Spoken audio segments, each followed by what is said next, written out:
দেখছেন বিস club biscuit presents প্রবাস কণ্ঠ প্রাইম নিউজ। বাংলাদেশের জন্য দ্বিতীয় বৃহত্তম শ্রম বাজার মালয়েশিয়া। দেশটিতে কম বেশি বৈধ এবং অবৈধ মিলিয়ে 15 লক্ষ বাংলাদেশি অভিবাসীর বসবাস। তাদের পাঠানো রেমিটেন্সে দেশের অর্থনীতি সমৃদ্ধ হচ্ছে, অথচ গত কয়েক বছর ধরেই দেশটিতে কলিং ভিসার মাধ্যমে নতুন কর্মী নিয়োগ ও বিভিন্ন জটিলতায় অবৈধ অভিবাসীদের বৈধকরণ প্রক্রিয়া বন্ধ রয়েছে, যার দরুন হাজার হাজার অনথিভুক্ত শ্রমিক মানবেতর জীবনযাপন করছে। এর মধ্যে 1 লক্ষ বাংলাদেশি অবৈধ অভিবাসী জরিমানা দিয়ে নিঃস্ব হয়ে দেশে ফিরেছেন। বৈধকরণ 2023 সালে বন্ধ হলেও কলিং ভিসা স্থগিত রয়েছে 2024 সাল থেকেই, যে কারণে প্রতিটি সেক্টরে বাংলাদেশি কর্মীর সংকট প্রকট আকার ধারণ করেছে। দেশটিতে নিয়োগকর্তাদের বড় একটি অংশ চাইনিজ এবং বাংলাদেশি ব্যবসায়ীদের দাবি, বাংলাদেশি কর্মীর চাহিদা অন্যান্য দেশের কর্মী দিয়ে পূরণ হয় না, তাই তাদের উৎপাদন ব্যাহত হচ্ছে। তাদের দাবি, যত দ্রুত কলিং ও বৈধকরণ চালু করা হবে উভয় পক্ষ উপকৃত হবে। মালয়েশিয়া এবং বাংলাদেশের সরকারের কাছে আকুল আবেদন, আমাদের মতন যারা মালিক আছে আমাদের দক্ষ ওয়ার্কারের খুবই প্রয়োজন। এই জন্য এখানে যারা দক্ষ ওয়ার্কার আছে, যারা অবৈধ আছে, তাদেরকে বৈধতা দেওয়া হোক। আমি দীর্ঘদিন থেকে মালয়েশিয়াতে আছি এবং আমার আশেপাশে এবং পুরো মালয়েশিয়াতে কিন্তু প্রচুর পরিমাণ অবৈধ প্রবাসী আছে। তাই আমরা সকলের কাছে আবেদন করব সরকার এবং মালয়েশিয়া সরকারের কাছে এবং বাংলাদেশ সরকারের মাধ্যমে, যাতে এদেশে বৈধতা দেওয়া হয়। কারণ বৈধতার মাধ্যমে কিন্তু এদেশে যে ওয়ার্কারগুলো অলরেডি আছে তারা কিন্তু দক্ষ হিসেবে গড়ে উঠেছে অলরেডি। যদি এদেরকে ফেরত পাঠানো হয় সেক্ষেত্রে কিন্তু এদেশে দক্ষ শ্রমিক কমে যাবে এবং মালয়েশিয়া থেকে যে পরিমাণ রেমিটেন্স যায় বাংলাদেশে সেটার পরিমাণও কিন্তু কমে যাবে। তাই যেমন কলিংটা প্রয়োজন এদেশের জন্য, বৈধতা দেওয়াটা কিন্তু অনেক বেশি প্রয়োজন। তাই আমি বলতে পারি মালয়েশিয়ান একজন ব্যবসায়ী এবং কমিটির নেতা হিসাবে বর্তমানে মালয়েশিয়াতে শ্রমিকের অনেক সংকট। তাই আমি বলবো বাংলাদেশের সরকার এবং মালয়েশিয়ান সরকারের সাথে সমঝোতার মাধ্যমে যাতে কলিংটা উন্মুক্ত করা হয়, তাহলে এখানে বাংলাদেশিরা আসতে পারবে।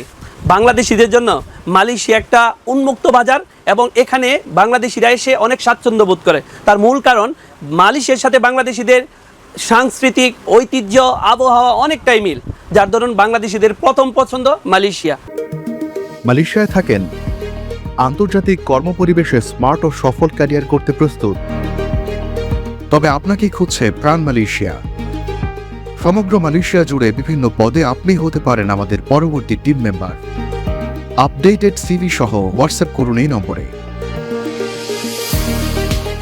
বাংলাদেশ থেকে কলিং ভিসা স্থগিত থাকলেও নেপাল ও ভারত থেকে কর্মী নিচ্ছে মালয়েশিয়া। কলিং খুলতে ডক্টর ইউনূস সরকার থেকে শুরু করে বিএনপি সরকারের জোর প্রচেষ্টা অব্যাহত থাকলেও একটি ইস্যুতেই বারবার বাধাগ্রস্ত হচ্ছে এই প্রক্রিয়া। মালয়েশিয়া সরকার চায় FWCMA সিস্টেমে শ্রমিক আমদানি করতে, কিন্তু আওয়ামী লীগ আমলে সিন্ডিকেট অভিজ্ঞতা থেকে জানা যায় সিস্টেমে শ্রমিক সরবরাহ করলে স্বয়ংক্রিয়ভাবে সিন্ডিকেট হয়ে যায়, যার ফলে ক্ষতিগ্রস্ত হবে কর্মীরা, লাভবান হবে মধ্যস্বত্বভোগীরা। গতকাল ILO স্বচ্ছ প্রক্রিয়ায় বাংলাদেশি কর্মী নিয়োগের আহ্বান জানিয়েছে। সৌদি আরবের পরে সবচেয়ে বৃহত্তম শ্রমবাজার হচ্ছে মালয়েশিয়ান শ্রমবাজার।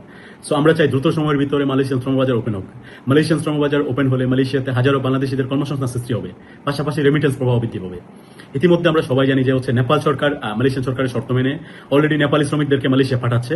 নেপালি শ্রমিকরা মালয়েশিয়া ভালো ভালো কোম্পানিতে অলরেডি জয়েন করতেছে এবং দুই দেশের সরকারিভাবে এটা যেভাবে হোক সমঝোতা করে কলিংটা ওপেন করে দেওয়া হোক খুবই অতি শীঘ্রই। যদি আমাদের কলিং ওপেন না করা হয়, আমাদের যে এদেশে যে ওয়ার্কারের ঘাটতিটা আছে, এই ঘাটতিটা কিন্তু এদেশের মালিকরা বসে থাকতে পারতেছে না, যেহেতু প্রতিষ্ঠান চলতেছে না, ফ্যাক্টরি চলতেছে না।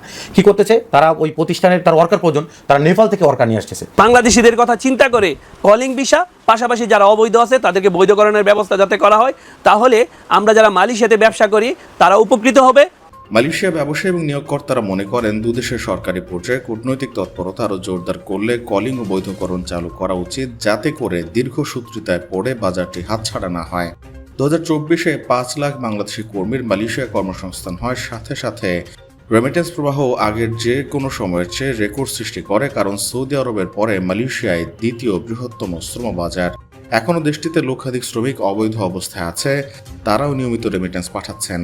মালয়েশিয়ার আবহাওয়া, ধর্ম, নিরাপত্তা, কালচার ও অধিক আয়ের উৎস হিসেবে বাংলাদেশিদের জন্য পছন্দের একটি গন্তব্য।